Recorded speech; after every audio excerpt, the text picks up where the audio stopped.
What could there possibly be in a car dealership? Expensive cars, stylishly dressed customers, and confident salespeople. But what about a man who walks in wearing an old jacket and worn-out shoes? Who would notice him and how? Andrew Myers wasn't expecting to be noticed, but this time he had decided to do something no one could have predicted. His story, which began with the intention of buying a car, would not end without teaching that dealership a life lesson. Andrew Myers quietly and calmly stepped into the bustling car dealership in the city. His old sedan had served him well for years, but he had finally decided it was time for a change. With his faded jacket and tattered shoes, Andrew seemed entirely out of place amidst the sleek interiors of the dealership and its elegant clientele. But he hadn't come to impress anyone.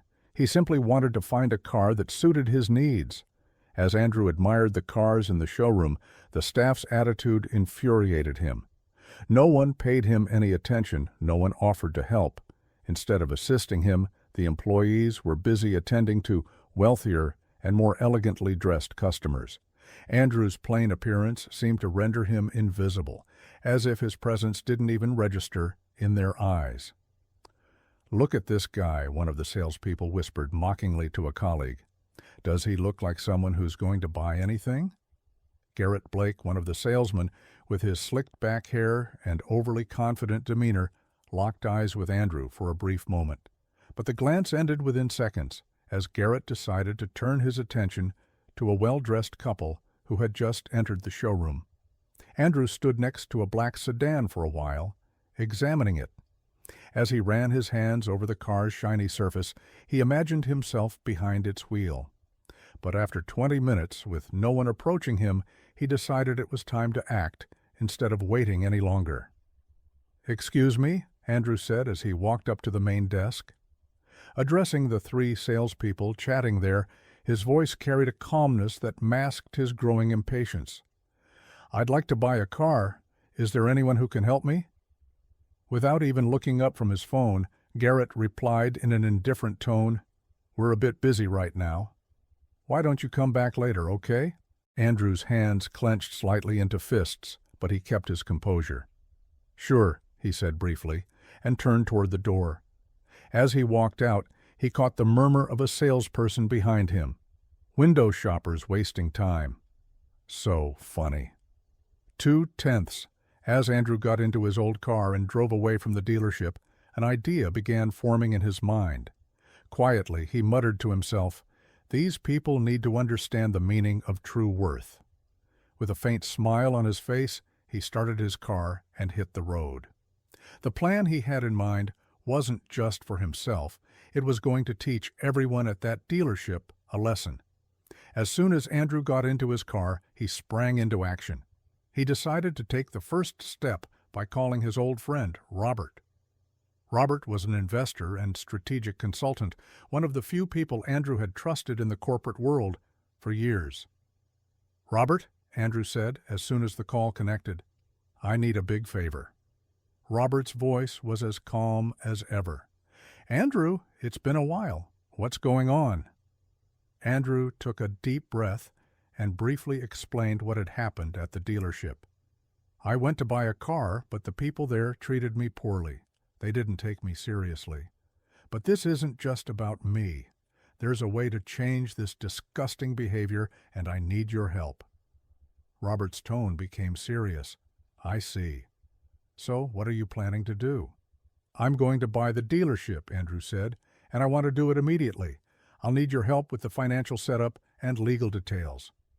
Robert paused for a moment, then replied, "That's a big step. But if you have a plan, I'm ready to help. Let's meet early in the morning and go over the details." After securing Robert's support, Andrew felt even more excited to put his plan into action. He thought about how he would shock them and teach them a valuable lesson. He didn't sleep all night preparing the necessary documents and fine-tuning the details of his plan.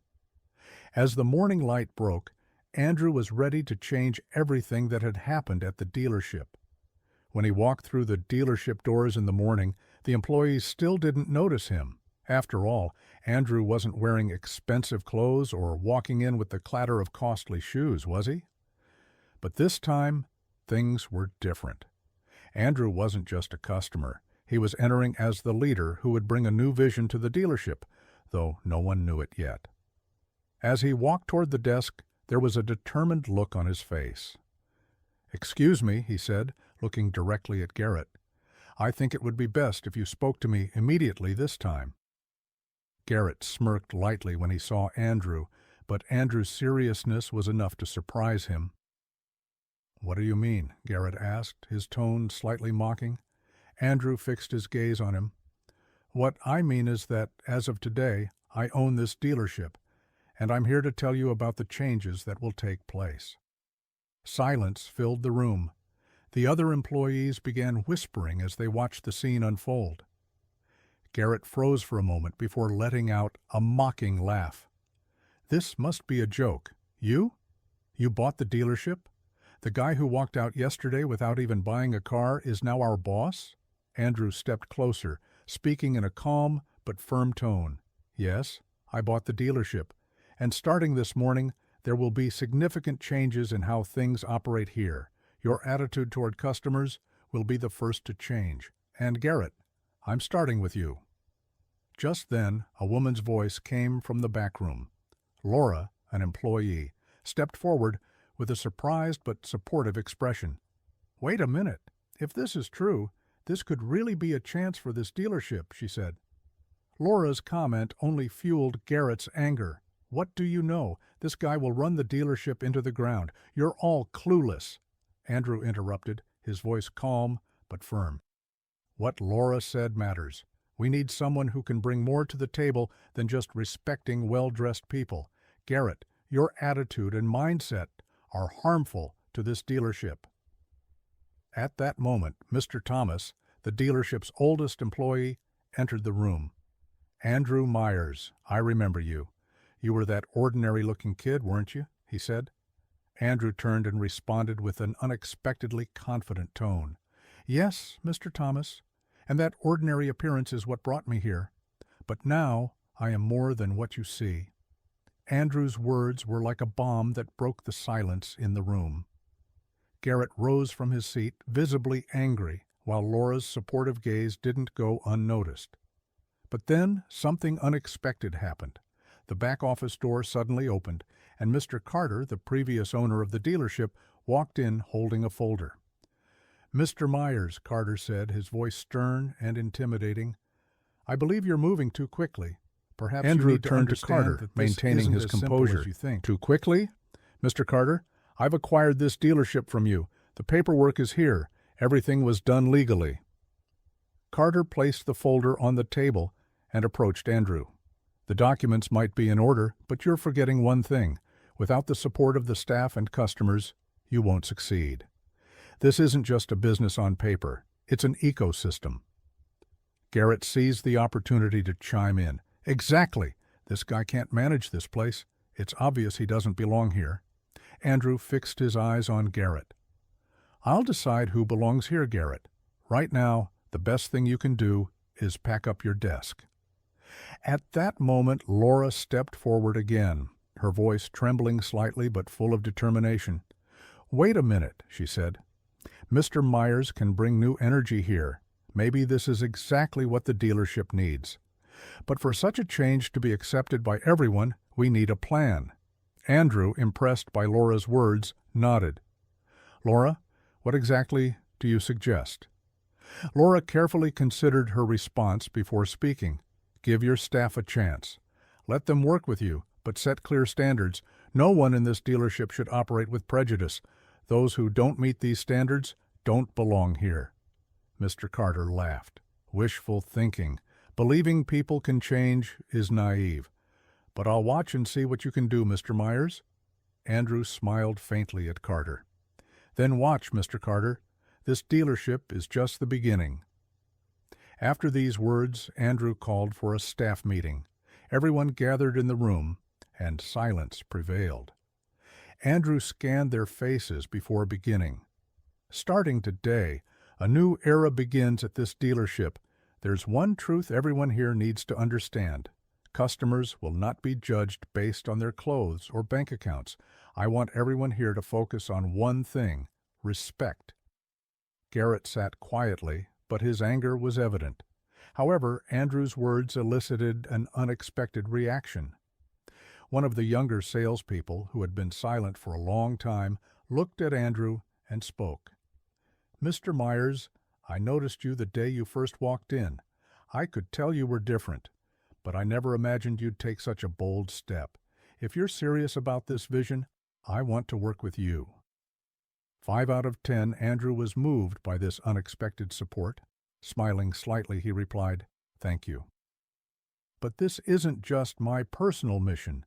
This is about giving everyone here a chance." Despite Andrew's determined steps, tensions continued to rise as some, like Garrett, plotted in secret. One night, there was a deliberate sabotage of the dealership's main computer system. When Andrew arrived in the morning, he discovered that the systems were down and customer data was inaccessible. Entering Laura's office, his voice was troubled. "We know this wasn't an accident. This sabotage came from someone trying to stop the dealership." Andrew paused for a moment before making a decision. "Whoever did this, we'll find out. But this dealership will stay standing. No sabotage can harm our vision." The unexpected challenges and growing tensions were testing Andrew's leadership, but he was determined to stay on course. Andrew's determination in leadership had left a significant mark on the dealership. However, this new era wasn't pleasing everyone. Garrett's open defiance and the suspicions of sabotage forced Andrew to tighten his grip on control. One morning, as Andrew arrived at the dealership, he was met with an unexpected commotion.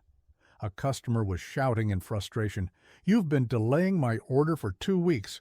What kind of service is this?" Laura immediately stepped in to address the situation. "Sir, we're very sorry.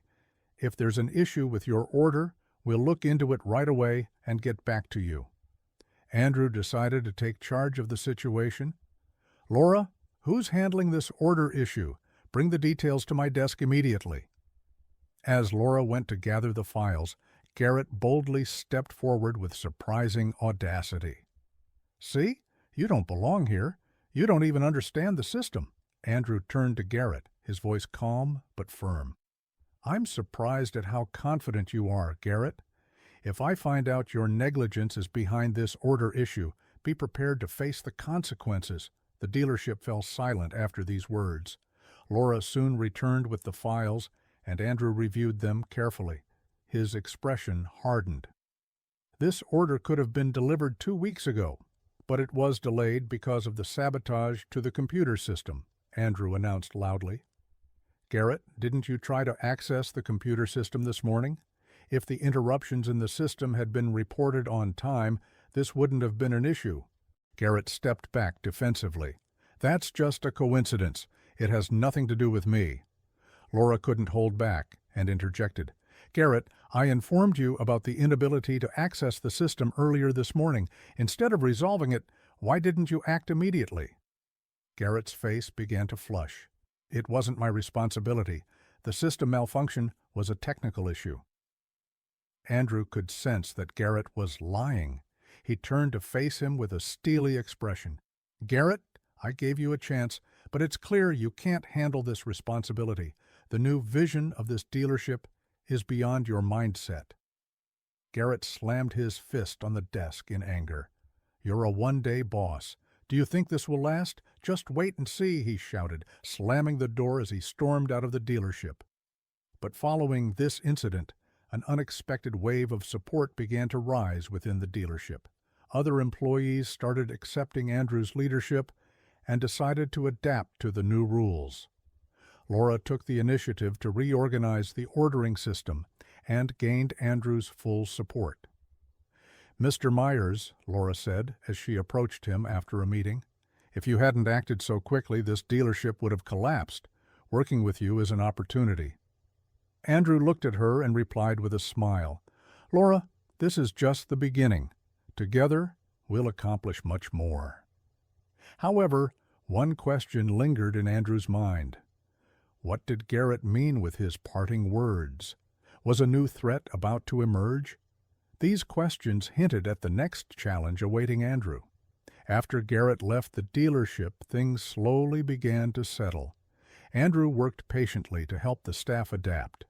However, one morning, a well-dressed, authoritative man entered the dealership. Wearing an elegant brooch on his lapel, he created a quiet tension in the showroom.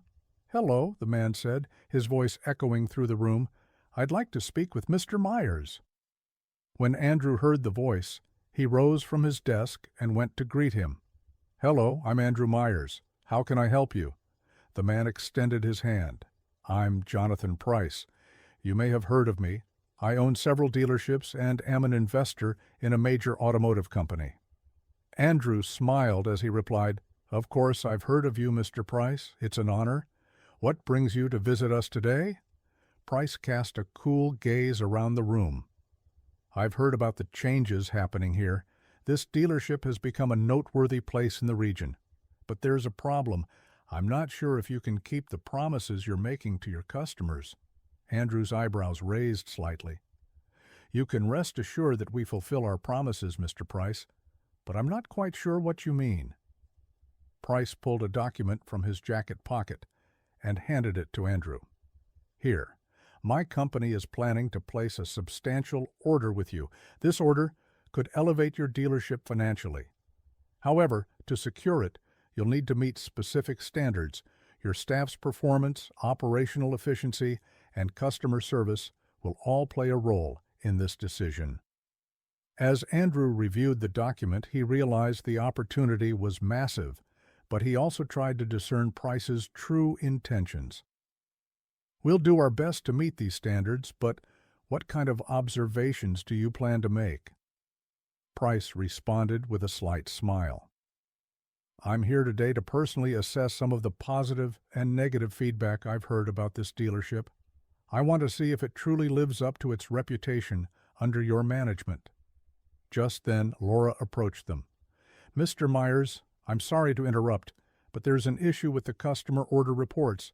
Our system data is incomplete." Andrew turned to Laura with a calm expression. "Laura, let's evaluate what we can do about this. Mr. Price, would you care for a drink while we sort out the reports?" Price shifted his gaze to Laura. "It will be interesting to see how much responsibility your team leaders take. You have a chance to impress me, Mr. Myers." Laura and Andrew quickly devised a plan. Laura's team began working on fixing the customer order system, while Andrew gave Price a tour of the dealership, explaining his vision. However, Price became increasingly critical with each sentence. Laura tensed at his words. Price, on the other hand, maintained his composure and looked at Andrew coldly. "Mr. Myers, you're taking yourself too seriously, but the winner of this game has already been decided." Andrew placed a file on the table. "This file proves that the dealership has been sabotaged and targeted with false reports." Price hesitated for a moment, but quickly regained his composure. "These are just speculations, Mr. Myers. Your evidence is incomplete." At that moment, Laura made an unexpected move. "Andrew is right. I orchestrated all the sabotage, but I did it under Price's manipulation. His grand promises deceived me." Price looked at Laura in shock. "What are you doing? This was our game." Laura turned to Andrew with a pleading expression. "Andrew, I ask only one thing. Fight for this dealership. Fix the mistakes I've made." Andrew felt both relief and deep disappointment at Laura's shocking confession. This dealership will rise again, even after all this betrayal, but Laura, this will cost you dearly. Laura gave one last look at the dealership before leaving silently. Price, meanwhile, faced legal consequences as Andrew began rebuilding the dealership from the ground up.